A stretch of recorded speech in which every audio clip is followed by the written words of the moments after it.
வந்து ஸ்ட்ராபெரி வந்து வாஷ் பண்ணிக்கலாம். ஃபர்ஸ்ட் இது வந்து கொஞ்சம் நேரம் சோக் பண்ணலாம். ஸோ இதில் வந்து கொஞ்சம் சால்ட் ஆட் பண்ணிக்கலாம். நெக்ஸ்ட்டு வந்து பேக்கிங் சோடா ஸோ கொஞ்சம் ஆட் பண்ணிக்கலாம். எதுக்கு அப்படின்னா ஸோ இதில் ஏதாவது டர்ட் ஏதாவது இருக்கும்.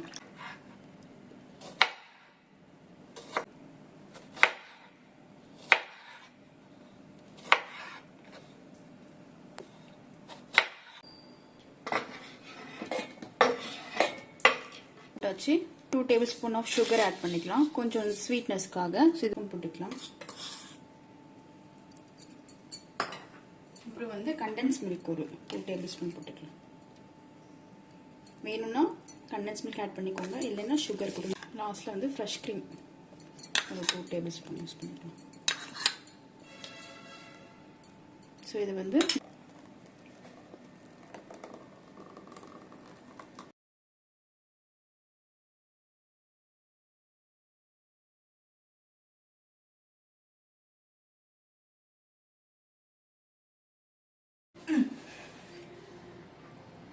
நல்லா இருக்கா?